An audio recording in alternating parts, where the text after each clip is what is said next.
Hey, Hello. Hey, how's it going? good. How are you? Doing Doing well. well. Thanks for Good. having us. Of course. So, I'm Jen. This is Sierra. What's up? I'm Nice to meet Mark. you, I'm Frankie. Frankie. Awesome. Nice to meet you. So excited for this. You guys are awesome. Oh, thank you Thank you. so much. Of course. So, thanks for anybody who's joining. If you have any questions, just put them in the chat and we will get them answered for you. So how did you guys get started with music, like individually? So I've been playing guitar and the stand-up bass since I was 10 years old.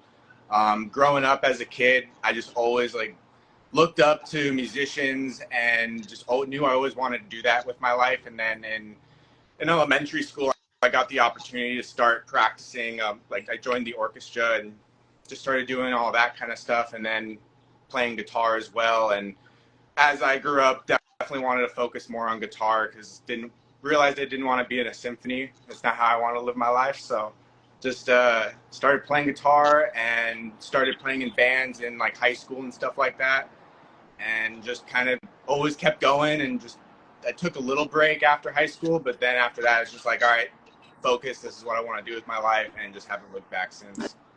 That's awesome. Yeah, for me, I've been playing guitar since I was 5. My dad was a big inspiration when I was younger because he would just kind of play guitar around the house. And I have ADHD, so that was like the one thing I could hyper focus on. So he'd be playing on the couch and I would just sit and watch, not say a word. So I was infatuated with it. And I just kind of kept playing over the years and ended up starting a couple bands and joining some bands. And been it's been an awesome ride. But now I'm singing, so it's even cooler. That's a whole nother journey. Very cool. Well, how did Bury the Darkness get started? So I got hit up from a buddy that I had in orchestra. So we played bass together. His name was John, and our old singer Jared, and then our bassist Brandon.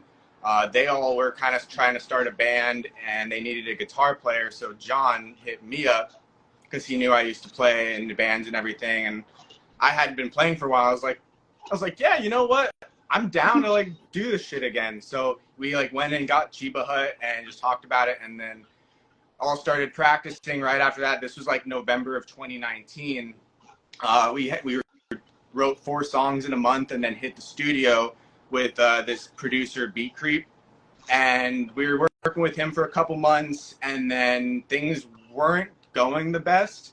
So Frankie actually moved into the studio because he was doing some stuff with Matt Good, and he was trying to get his own room to do stuff on the side, and we kind of just met and started talking and realized we had a lot in common. And then our band, so Bury the Darkness, started to work with Frankie as our producer, and that's when we did our debut single Break Me, and then Gone Not Forgotten, and Someone Else. And then Frankie ended up losing his studio, and he passed us on to a producer named Ryan Damonson. And then fast forward, we ended up parting ways with our old vocalist, and I knew Frankie did some stuff vocally because he would do some covers and stuff like that. And I was like, dude, I think you should try out, and I think you can sing. And he was like, no. I'm a guitar player. Yeah. But I was like, dude, you're really good. You just try it. And so we go into the studio, he tracked some stuff down, and it was just, we knew this was it. And this was about November of 22, I want to say, so November 2022. And then we went in and did the whole record Dead Inside back in January of last year. And yeah, it's just been a phenomenal response since. And it's super cool that our music's been able to reach all around the world. And we've been getting some cool opportunities from it since that release. And, get to just cool that people want to chat with us about our music. It's honestly a dream come true. So That's awesome. Yeah, sometimes it just kind of falls into place like that. Yeah. But exactly. yeah, I was on TikTok a few months ago, and I was just asking, hey, anybody have any new music I should check out? And this one guy was like, hey, check out Bury the Darkness. I was like, sure. So I listen. It was maybe a week or 2 after the CD came out, and I played it, And I was like, wow, these guys are awesome. So I Thank can't you. believe you weren't a singer before this. You're like, screams are awesome, but then also your clean vocals are awesome. So Thank you. yeah, you're welcome. Ciara, did you have anything?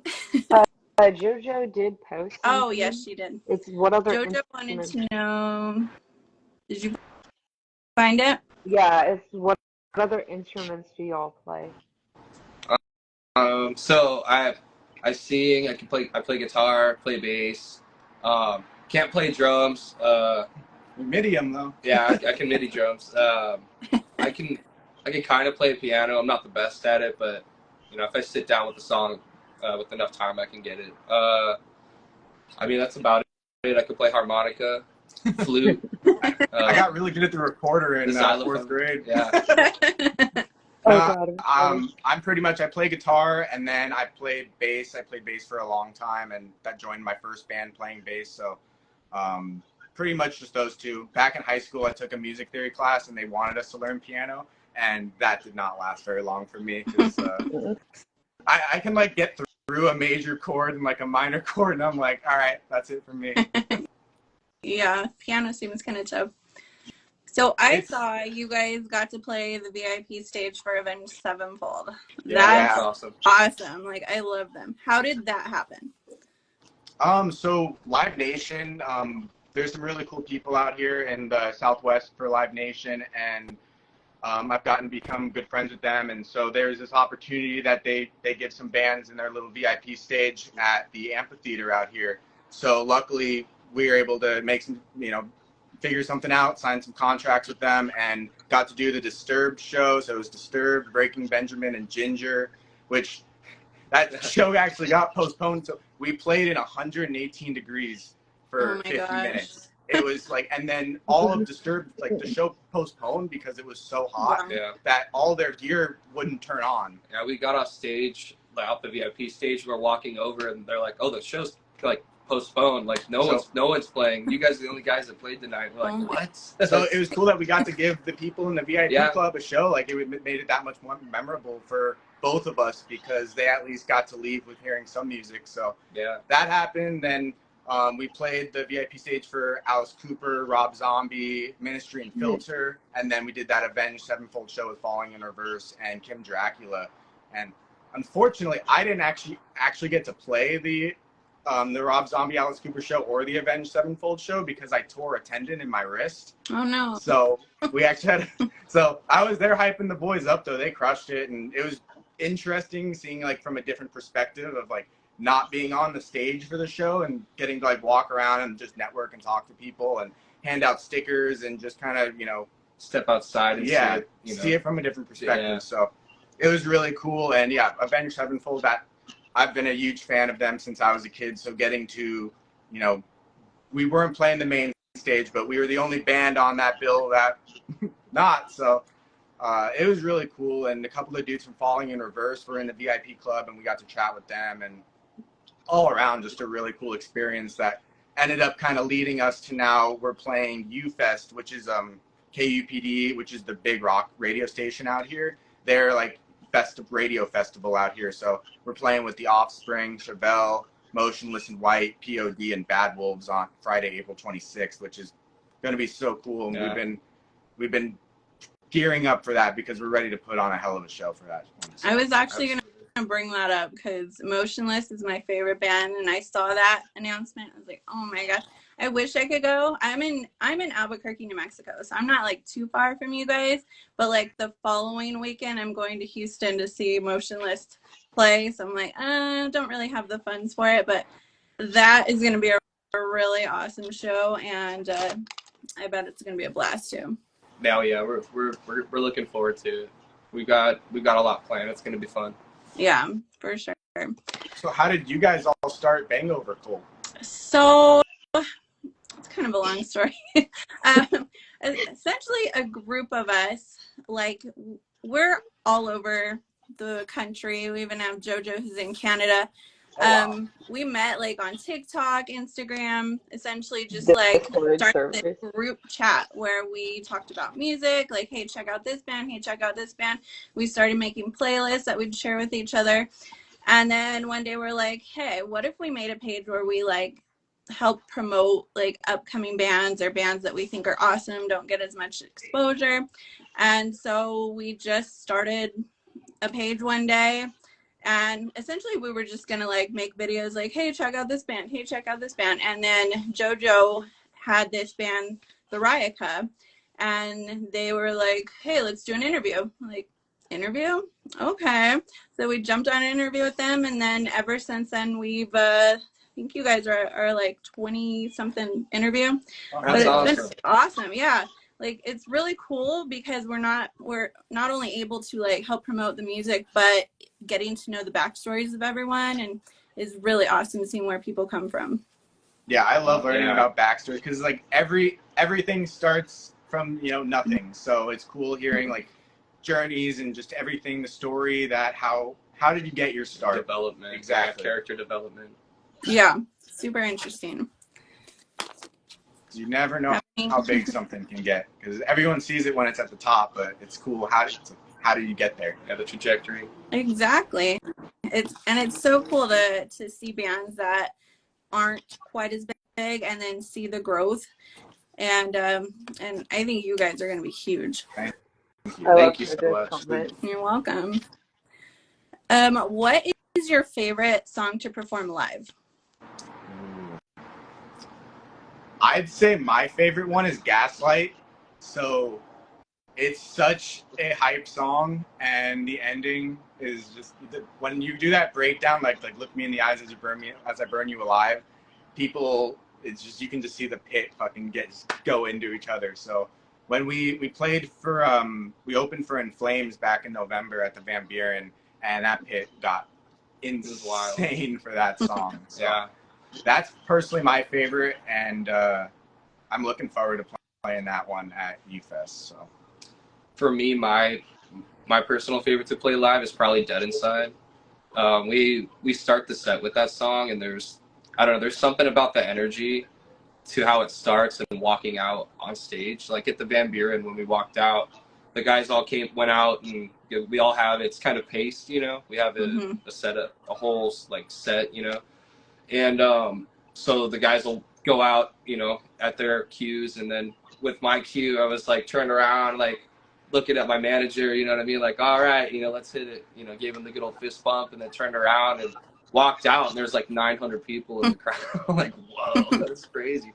And the energy of that song, the way it starts, it really builds up well, and I don't know, it just gets me in the immediate, like, all right, let's get to work, you know what I mean? It's there's something about it, really. And then after that, every song we have after that is a mixture of like heavy and melodic. So it's nice to be able to have that crazy energy right out the gate and just kind of carry it throughout the set.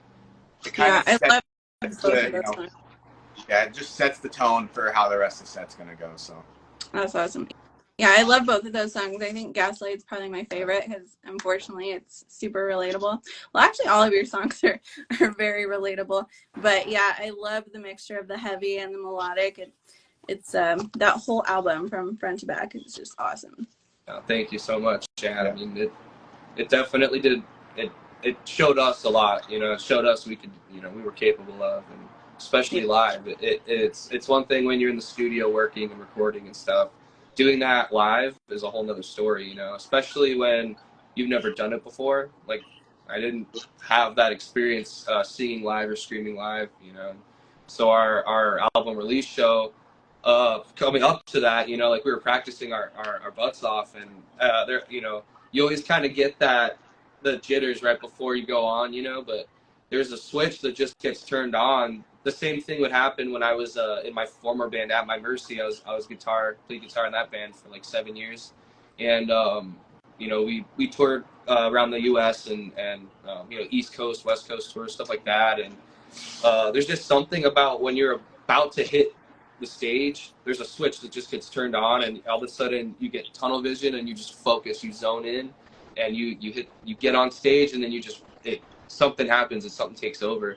And I found out that, I can do the same thing vocally as well. And it was really cool because, you don't know you can do something until you do it.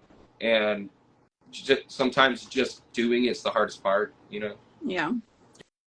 Getting started, and Yeah. then You need a support team. Like, these guys pushed me to, you know, believe that I could do it, and it obviously, you know, paid off in the end.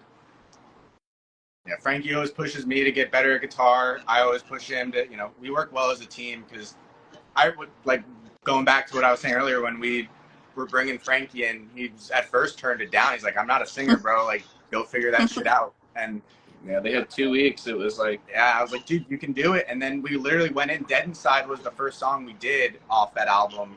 And that was just like, we were so fucking stoked on it. We're like, all right, we chopped it around a little bit. And everyone, like, we sent it to friends that we know in other bands. And they're like, this is really solid. Like, this is sick. So it gave us a lot of motivation and inspired us to, because we were just going to drop it as a single. And then we were like, well, let's just go in and make an album since we're feeling this inspiration right now. And worked out. We wrote the entire album in 1 month, written, recorded, and, you know, all of last January. So it was a hell of a time. That's so cool. Yeah, it's pretty funny how sometimes you can find out you're good at certain things just by getting pushed into it by somebody else. yeah. Right. I mean, it helped that I was, you know, I'm a producer and engineer, because working with like different vocalists over the years, different style vocalists, male, female vocalists, like all of that really helped me kind of, like, all the things that I would use to help coach other vocalists, like I kind of, you know, would use on myself. And when we would go to other engineers and producers, because I had that experience, I was able to take and listen and know what they were saying to me and be able to, you know, put it into the microphone. Yeah. So Jojo put in the chat, speaking of nervousness and stage fright, what is the best advice that you could give to newer performers in the industry to help curb that? I'd say just put your head down and get to work. That's always, because anxiety for everything. If you're nervous and anxious about something, that's like a good reason to be anxious for. Like, lean into it. You're always, if there's 50 people out there, if there's 5,000 people out there, it's the same thing. Like, you just want to put on the best show to everybody in that room, and just kind of exactly like what Frankie's saying, lean into it, and you're there for a reason. You know what you're doing. Like, so don't put your head down and get to work. Don't let imposter syndrome get you. You know, I suffer from that. There's times where I'm like, I don't know what I'm doing, man. Like, I suck, you know, and then I have people that'll tell me, like, what are you talking about, bro? Like, calm down, you know, just, and for me, like, I genuinely, I struggled with that at the beginning. I still do, right, you know, to this day, but it's one of those things where that's when things feel the best. That's when they pay off the most, because not only are you proving yourself wrong, but you're realizing that you're capable of way more than you ever thought you were, and you actually can limit yourself from being better and doing better. Yeah, that's really good advice. Like the imposter syndrome thing, I remember Brian from I Prevail not too long ago made a post about going through that, and I think it's really cool when someone in that position like comes forward with something like that, because obviously a lot of other people are probably going through it too and can relate to it. Absolutely. Who have been some of your influences? So many. As a kid, like, I was always, you know, parents were always listening to like Metallica and just a bunch of like, you know, Red Hot Chili Peppers and kind of like that, more like 80s and 90s rock. And then when I started getting into music around like 7, 8 years old, I was really into like Fall Out Boy and My Chemical Romance, Green Day. My parents, they took away the American Idiot CD when I was like 7 because I called my sister an idiot. No. They were like, no. But I would just like trade CDs with my friends at recess. We'd just like hang out and just, you know, we had our CD players and, you know, just shared music, like All American Rejects. So I like more like pop punk stuff. And then as I got older, definitely got back like Metallica. When I started playing guitar, Enter Sandman was the first song I learned, and then One by Metallica, and kind of started learning all of like, you know, Crazy Train and like all that kind of music, Iron Man.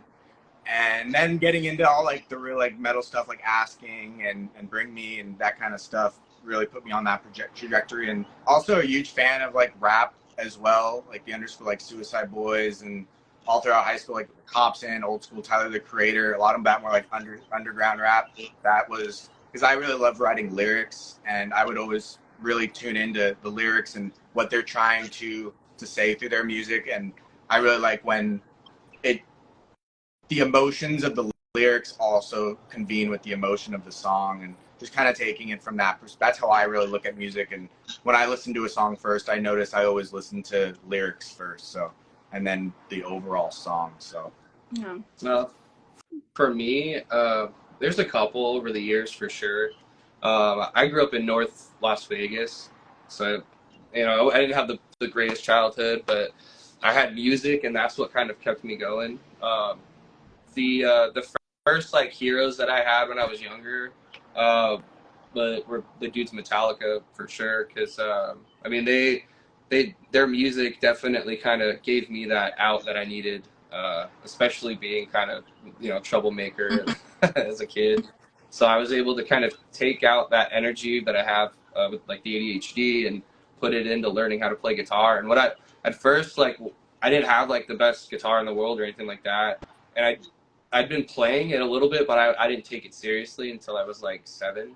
But I'd been playing since I was 5 and just kind of, like figuring it out. And the first song I learned how to play on like all the way through was actually an original Escape the Fate song called My Apocalypse from Dying Is Your Latest Fashion album. So they were a Las Vegas band too. And so I grew up in that era of the city. So it was, the Panic at the Disco, Escape the Fate. And so for me, it's going to, definitely be like James Hetfield,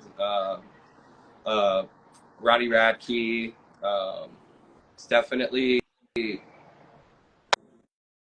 Chris Motionless. Man, there's so many great singers over the years that like, kind of, it's like, wow, man, that's so crazy that they're up there just doing that. They can do that, that really like blew my mind. And then the guitar players in those bands too, all shred. So it's like, I feel like I was very blessed. I was kind of growing up on the stuff my older sister was listening to, and like her friends and my cousin.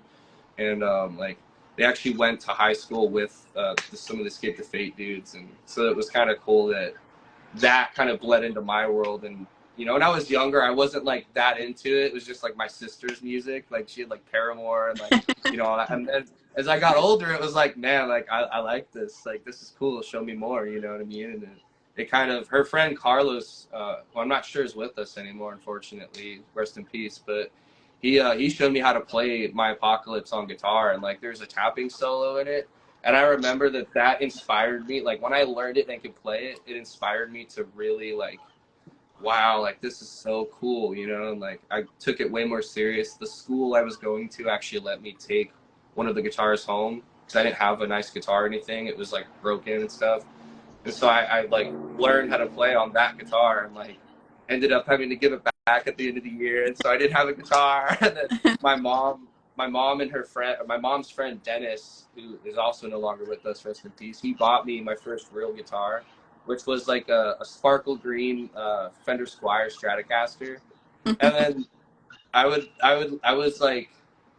a nerd, and I would just take everything apart. So I took my guitars apart and I would clean them and like put them back together. And then like if I broke we didn't have much money at all. So like if I broke a string, I'd have to like figure out a way, like I'd have to find an old broken string and like tie a knot where it broke and like tune it back up. And like sometimes it would slip, sometimes it would hold. And I just kind of didn't care about all the logistics. I just wanted to play guitar, and so that was a really big thing for me coming up were those bands like Metallica, Escape the Fate, and now Falling in Reverse when they hit the scene. And really, Ronnie Radke's always been a big influence, just because of not only like is his story like super crazy, but in the face of adversity, look what he's been able to do. I mean, there's not a single day I'm sure he doesn't go by where he's getting like hate comments, but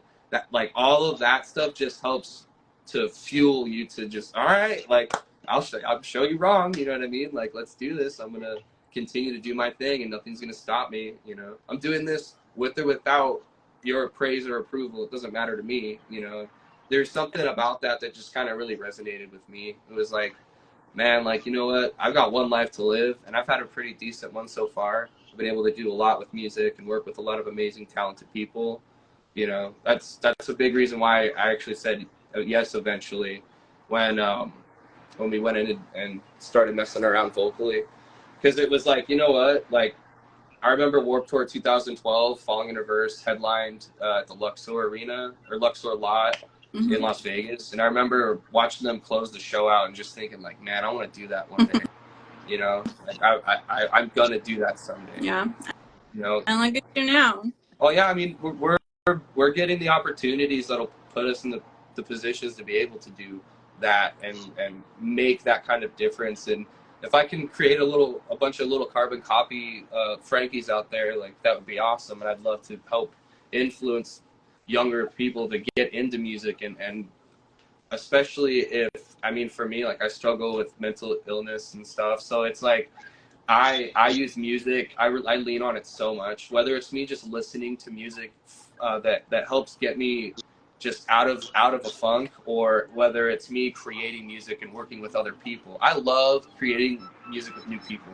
Like, it's really cool to be able to, like, as a producer, be able to work with someone, have them come in, and they show you, you know, their vision, and you get to help kind of aid them in bringing that to life and making it something that's commercially viable and that can help, you know, compete in the market today. Like, there's definitely so many great bands out there that are in their parents' garage right now that are going to be the next big thing. And, you know, it's all bands that are like the bands we mentioned that have been the biggest influence for us. And, you know, hopefully one day we get to play with that amazing band that's in their parents' garage right now that's going to be the next big thing. You know, it's that's how music works. It's awesome. Yeah. I love that. We did have a question from Wither Alex. What is your favorite show you've played so far, and why? Ooh, Wither. Maybe that show with Wither Bloom. That's they're from Yeah. they're from Phoenix as well, dude. They're super cool dudes, Awesome.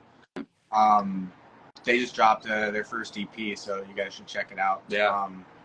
Favorite show so far, honestly, like, so our headlines, they've all been great. Honestly, we haven't played like, Every show's been really they're all special in their Yeah. own ways, because our first show that we did as Bury the Darkness was with Dropout Kings. I don't know if you've heard of them, but they're from out here. Yeah. They're really cool. They're like a rap metal kind of group, and that was a sold out show, and that was crazy to start off. It was like 300 people, walked out 300 people, and we just got a wall of death going. It was a really good time. And then we did our headline show, which was amazing. We sold out our album release show and had so many friends and then new faces there, and like, it did better than we expected. Like, people were literally getting turned away at the door, which is like, obviously we want you in here, but it was like, shit. So we'll catch you on the really next. Unexpected for us, because we were just like, we were just worried about putting on the best possible show, and then all of a sudden it's like security's telling us they're turning people away and that we're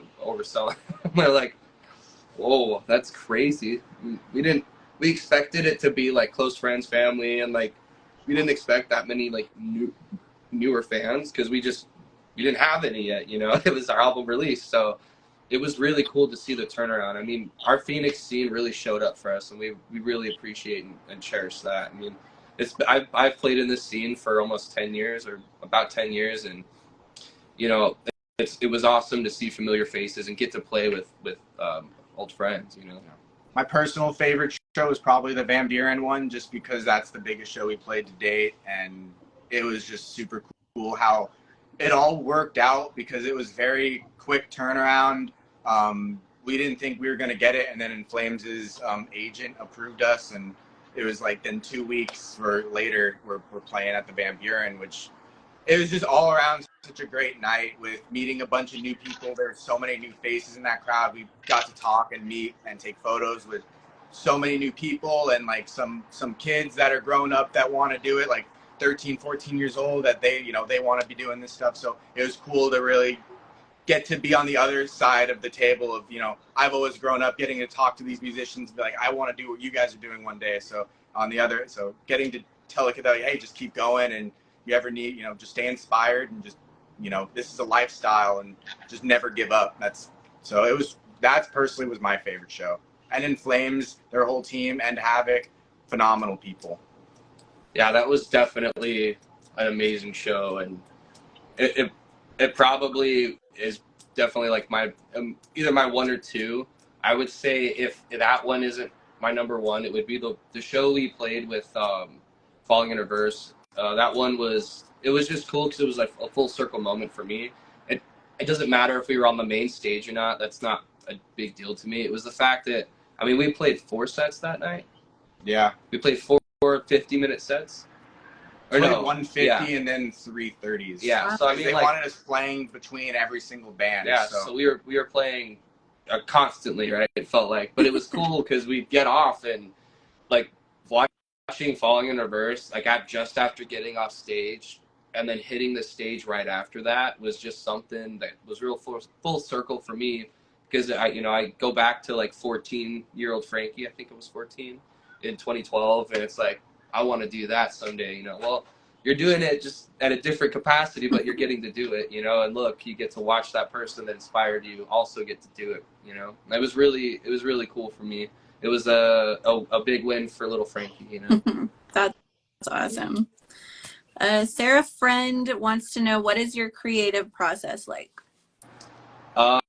So usually we'll start with either we'll all come together, or one individual members will kind of come up with a riff, or we'll go into the studio and work with our producer and kind of write.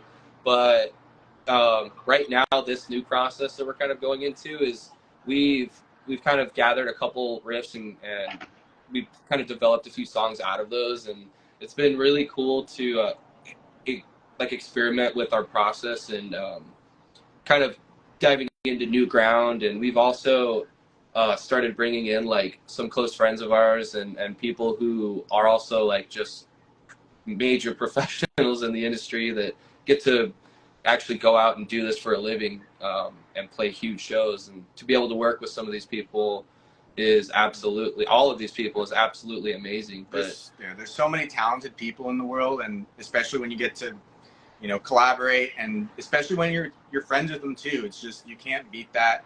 Like last night we had our buddy from Dead. I don't know if you've ever heard of them. Yeah, they're actually I went to the Dark Horizon tour in Flagstaff. Oh, and that's awesome. Dead would like the guitarist and one of the other guys from the band was like hanging out by the merch table after Motionless, and we were talking to them, so that was cool. So Alex, he's Dead's guitar player. That's our boy. So Kyle too. Kyle, all those dudes. Yeah. Joe, I've only met Joe a couple times, but he's a fucking G. Yeah, and then Matt, their drummer, all awesome dudes.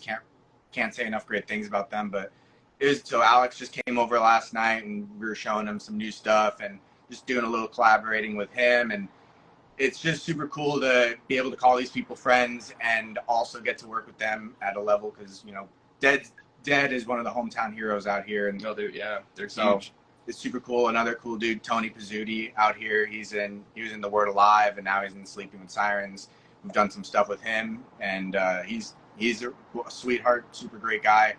So it's just cool to be able to work with people that you've looked up to and that are doing it on a professional level, and they look at us and they're like, you kids are on your way. So we're trying hard. Yeah, definitely. Sarah also wants to know, what is your dream place / stage to play? Mine would be Red Rocks. That would be awesome. That's just a legendary venue, and it'd be so fucking cool one day to just look out and see like a sold out crowd all the way up there, and probably be gasping for air because I am a maniac on stage and don't know how to stay still. But be worth it 100%. I'll just have the oxygen tank side stage and just hit it when I can.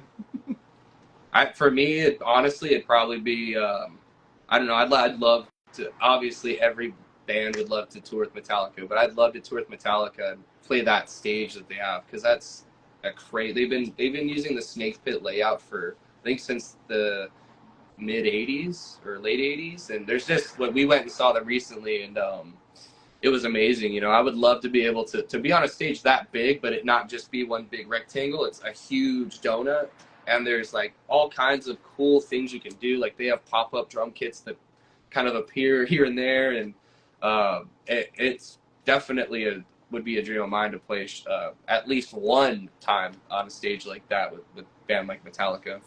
Yeah, when they were here on their they did their tour here back in September, and Frankie had never seen them live before, so I got him tickets for his birthday. I got both of us tickets, and we got fucked up at that show. We were up in the suites, and like so. We just had a bunch of free booze, and we couldn't say no. And it was just such a great time. We tried sneaking down into the pit, and I got through, but then they stopped Frankie, and I was like, shit. So we both went back up. And then that's actually the night that I tore my tendon in my wrist. So it was a very memorable night, to be honest with you. It was a great time. Yeah, it was. Even besides the torn tendon. But yeah, I got dragged into my apartment. Oh no. Sounds like a blast. Yeah. Ashley wants to know, what's your favorite song you've written? Favorite song we've written? Oh, man, that's hard. I would say Dead Inside, because that really sparked every song that came after it, and we were in a very scary point of the band at that time, because obviously it's never easy dealing with drama and having to remove a member, and obviously there's a lot of uncertainty with that, and there's just a lot of emotions. It was a very hard time. Mm-hmm. And when we did that and with Frankie, and we just came up with this amazing song, and it was a beacon of hope, because at that time, there was a lot of uncertainties and a lot of shit to process. So once we did that and it came out amazing, management was happy, we were all stoked on it. It just gave us a real path forward to look. And then 2 months later, the whole album's done. And now we're saying, all right, now we have a shit ton of music. How are we going to do this? So yeah, how that process happened too, just to give some context to it, was, I don't remember what month it was, but Mark had reached out to me, and he was, saying like, hey, we're having some disagreements with our singer, and I worked with these guys for years at this point, so I knew all of them really well, and at the time, I was like, hey, you need your singer is a huge identity in the band. You can't just swap them out willy-nilly. Like, you need to make it work, figure it out, and make this work. Like, I'm sure you guys can work it out, And then 2 weeks later, I get a phone call. It's not working out. We're gonna let him go, and we want you to try out. And I'm like, what? Actually, they had asked me to try out the first phone call, and I was like, no, you need to make it work out with Jared. And then I think I had that right. So he didn't mention me trying out at all the first phone call. It was like, I don't know what we're going to do, this and that. And I'm like, you need to make it work. And then the second phone call is when he was like, look, we're going to let him go, and we want you to try out. And I'm like, no way, man. There's no way. And so, they just kind of kept pushing it. And then we went into the studio with Alex and Kyle from Dead. And I brought a song that I had kind of written and I'd been sitting on it for like a year and a half or 2 years or something, because I wasn't in a band. Mm-hmm. And so I had Dead Inside, and we took that in with the Dead dudes and kind of, we put vocals over a song that we were working on with them. And we kind of put a little bit of vocals over the demo that I had for Dead Inside.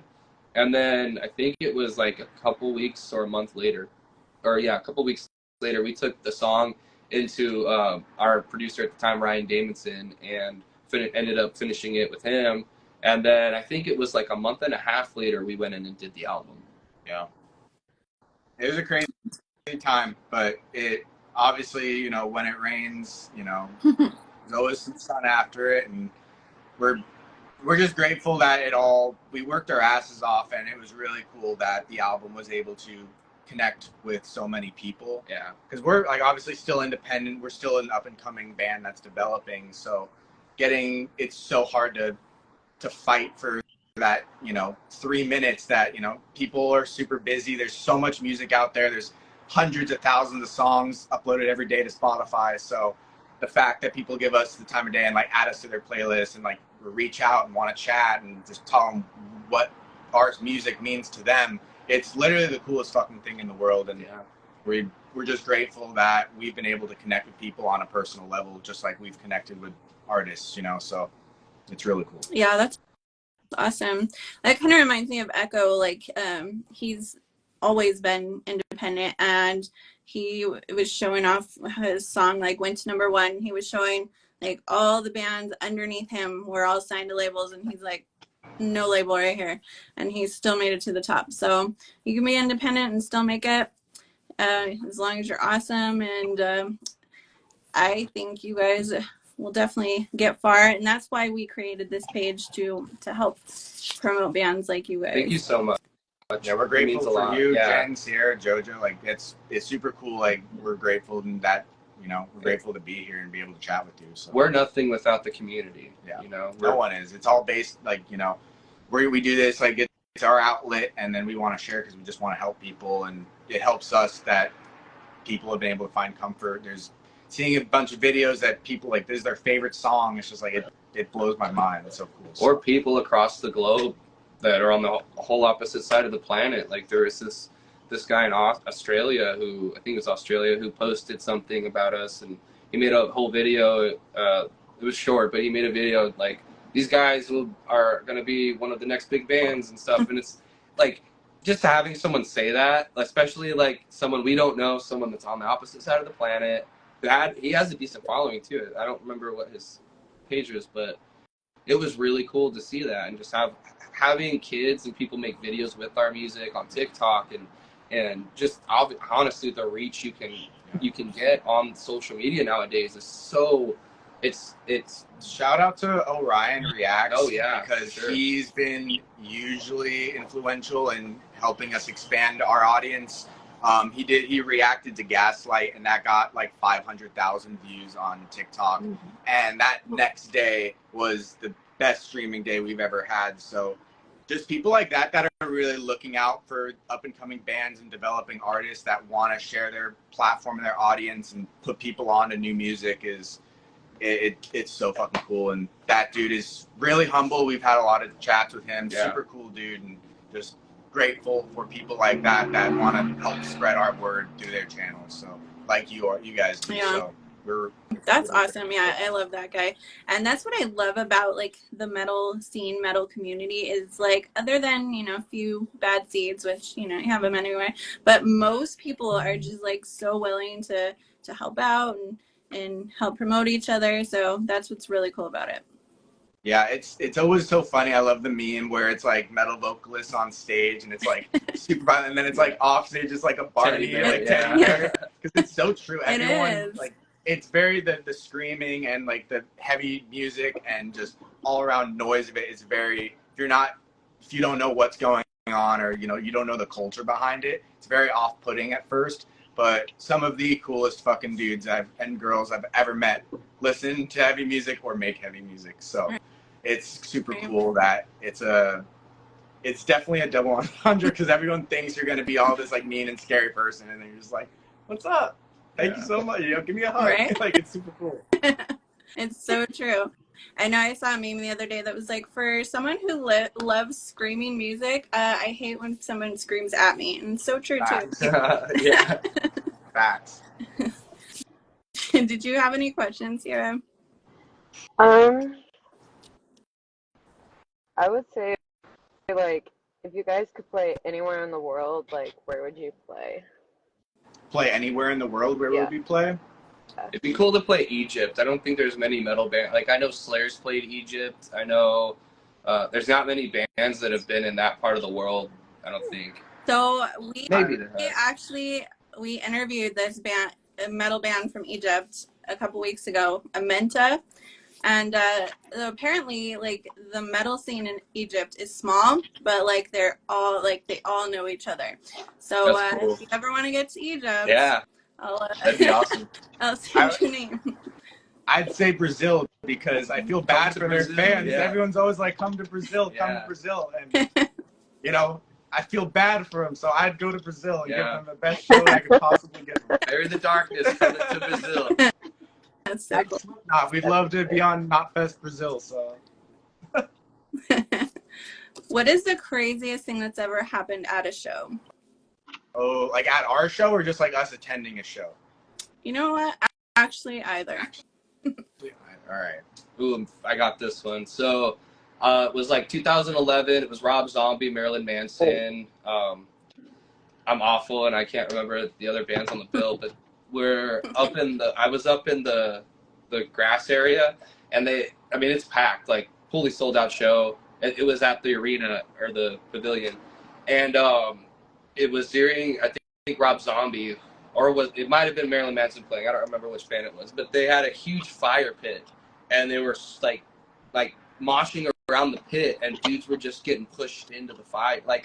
We're talking like 10 feet flames. I mean, like they were burning plastic bottles, they were burning shirts, they were burning anything they could. They'll buy merch. And Yeah, just throw they it have in the fire crews at the venue that are specifically like if you're down in the front, like way down by the stage, and you look up at the back, you could see like the fire crews like pushing their way through the crowd with lights and stuff, trying to get to fires. And Wow. I was right in front of it, and I watched this dude get pushed in, and like chest down on the fire. There's all this plastic. He got up, and there's all these plastic water bottles stuck to him, and he's Oh like, my "Whoa!" And like, oh, that's the craziest thing I've ever seen at a show. Damn. I hope I never see something like that at our shows. That's awful. That was crazy.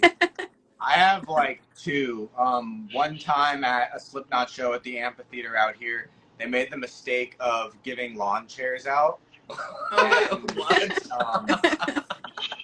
Very similar to Frankie's story. They built a massive bonfire they set all these lawn chairs on fire, and we're just doing a circle pit. It was the most metal thing I've ever fucking seen.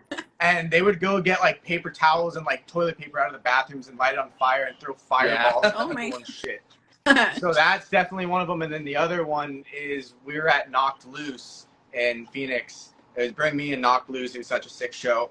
And the pit for Knocked Loose was the entire, because it was in a theater, so there was only like the front area was the pit. And like this pit just went the entire side from left to right, just like the biggest. And it was so wet on the ground. So everyone was just like, it felt like you were the bed is like ice skating at a fucking metal show. Yeah. And everyone's just like sliding into each other. Everyone's going down. Everyone's like, and people are picking each other. It was just like such a crazy experience. Like it was so much fun. Knocked Loose is such a great band, and definitely want to see them again.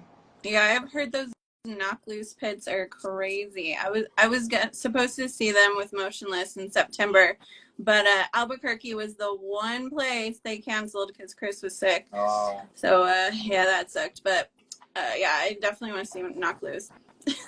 I don't want to be anywhere near the pit, but I Just watching it. You get double entertainment. Yeah. To speak to a couple of our bandmates who wanted to be here but couldn't, unfortunately. Our bassist Brandon, who's awesome.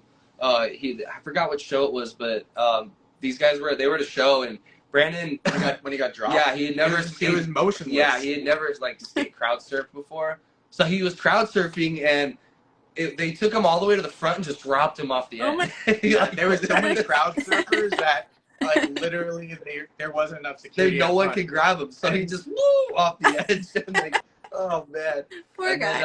Then, and our band though, our bandmates are amazing. I love them. I've known them for a long time.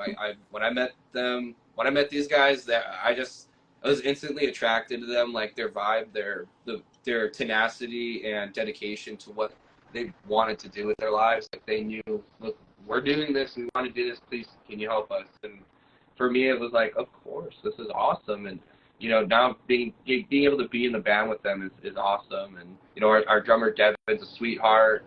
He's like the dad of the band, you know what I mean? Like he's definitely, I mean, he is the dad of the band. He has a baby, and so we've got Devin, our drummer, hits hard.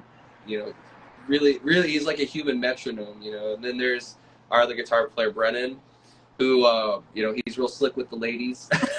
He's a ladies' man. And our bass player Brandon.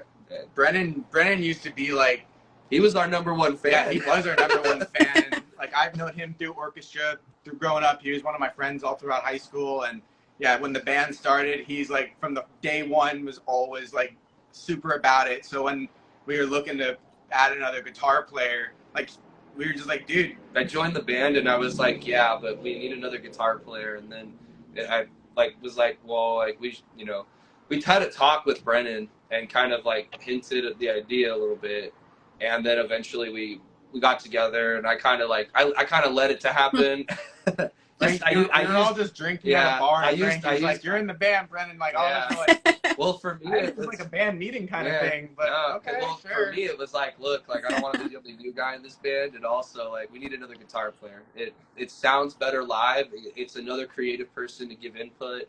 It's not only that, but it prevents us from being, we have when we vote on stuff, we have a defining like, so it really, and that he's a sweet guy, and he was always our #1 fan from the get-go, even from the start before I knew these guys. So it just made sense to have someone come in that we could help like teach and help him develop, and he could help us develop, and it worked out really well. We have a very strong team. Our management's amazing. Our producers, the people we work with, are just phenomenally talented and amazing people. And the artists that are, in bigger bands that are signed that we get to work with are just amazing. And it's honestly mind-blowing to get to work with some of these people, all of these people. It's crazy. So we're just very lucky, very blessed, and we're just going to keep taking this as far as we can. Love it. Do you guys have any pre-show rituals? Yeah. So for me, 30 minutes to stage. I'm doing so for my like vocal remedy for shows. What I do is I buy the aloe vera water juice. It has like the aloe vera chunks in it. I get the one that's aloe vera and honey, aloe and honey. And what that does is the aloe for screaming. The aloe vera, if you're screaming and it hurts, you're not really doing it right. Mm-hmm. But no matter what, after like the sets we were doing at the pavilions where we were playing a 50-minute set and then 3 30-minute sets, like your voice gets a little trashed when you're doing harsh vocals like that. At least mine does, because I'm newer to it, right? So that the aloe vera really helps soothe it, and then the honey helps coat, and it helps with singing. And then unsweetened iced tea or unsweetened tea really, really helps out with the singing aspect. And Starbucks has a drink called a medicine ball that one of our producers turned me on to that really helps me kind of open everything up. And so when I'm doing my lip rolls and my warm-ups, I'll have that integrated into it. And so that way, by the time I hit the stage, I'm warmed up, I'm loose, and I'm ready to go. For me, usually I've been like warming up already, and then once it's 30 minutes, I'll check, like, see what the crowd's looking like, kind of get myself mentally prepared. And like I don't really drink or anything before that. Maybe I'll have like a beer or something, but obviously I want to be in the right headspace for giving the show my best I absolutely can. So I don't really do anything crazy, to be honest. I just kind of soak it all in, because just grateful to be there, and then look out and just kind of get ready and mentally prepare myself for shake the jitters off. Stretch a little bit, because I'm going to be running around, and honestly chug some water, because I for some reason forget to drink water during every set. Like, it just doesn't enter my mind. I always kick mine over. I'm a singer and I need water, and I always end up kicking it over. I've like learned, I'm like, I already know I'm going to set, like, literally even in 118 degrees for 50 minutes I didn't take a fucking sip of water. So I just will drink water beforehand and just try and hydrate as much as I can, so I don't pass out from headbanging or something like that. What year did Warped Tour end? Was it 2017? No, 19. 19. Okay, so I got to play the Phoenix State for Warped Tour 2019, and my old band At My Mercy. Check us out, by the way. That I love the music we made. I love those guys. Definitely was an amazing experience. But anyways, like, we played that Phoenix State for Warped Tour, and it was a record high temperature-wise that day. And so I had like a cut-off shirt, and I was like cut off tees and stuff. Like, I was ready to go, but the sun got me, man. Like, I was cooked, and from headbanging, I headbanged so hard that I couldn't hold my neck up on its own. Like, I physically Oh my couldn't. God. It hurt so bad, and my shoulder muscles were just wrecked. And I just so like I'm like at Warped Tour, like watching my friends play, and it's like really cool. And you know, like I just been real fortunate to work with some cool bands, and you know, it was cool to get to see some of them play some of the songs and shit. And it was awesome to, you know, kind of hold my head up like with like a neck collar, like watching them play. Oh It was wow. like that was probably yeah, that was wild. Yeah, you literally had a bangover. I did. I did. For about 3 days. Oh my gosh. My least favorite part of being in a band is probably like music videos, because it's just 8 hours. Like, I don't know how to not go crazy, and even though I'm in pain, I will just keep headbanging and going. Yeah. Like at the end of every music video, I cannot keep my head up. I cannot like bend over. Oh. I'm like literally put me in like a freaking wheelchair and just wheel me out of the place because I am done with everything. So, but yeah, those hangovers are fucking real. I'm glad at the next the Pavilion show they have the crew, so we don't have to like lug our gear off after we play. I can just go straight to the green room and like, you know, that's gonna be really nice. It's definitely it's a change from Yeah. the bars and smaller venues we're playing out here locally for sure. We're looking to get out and play some Yeah. satellite shows as well in the region. yeah. If you know, obviously you're from Albuquerque, we'd love to come out there and do some shows. I would love that. Yes. Should I will. let us turn us on to some cool Albuquerque bands and I so- will, yeah. I have like 3 that I'm friends with, so hook you Awesome. Oh yeah. And then Sierra, where are you from? Currently, I live in Cali, SoCal. Right on. up. She works at Legoland. That's Oh, amazing. That's Yeah, awesome. That's my best part of my life. I guess. I mean, I used to work at a snowboard company prior, so That's I had awesome. cool jobs. That's sick. Yeah, I mean, let us, spread the word out in SoCal. Yeah, if you have any yeah, bands that we'd you're love, like, because super that's our into goal out there. this year, is like, because we've never We wanna played out of connect, state. yeah. So we definitely want to connect with more bands regionally and get out there. And then if they want to come out here, we can play shows with them and just try and expand our network with some cool people and get to play music with more friends, and get to travel and eventually get on some tours. That's the whole goal. So Yeah, I'm friends with this band Red Keep. They're out in California too. So you guys would probably be awesome with them too. So Maybe here. we'll stay in touch and get you guys some contacts. But yeah, I think Instagram's about to kick us off in a couple minutes. So just to wrap it up, how is the best way people can support you? Do you have merch? yeah, so we have 2 merch stores. We have on our website. It's pretty much more basic merch, but that's and then we do like our special limited edition merch that we do on our Big Cartel. So you can check us out. The limited edition merch is on our Spotify page, and then the website's just Bury the Darkness at big.bigcartel.com, and then the rest of our merch is just on burythedarkness.com.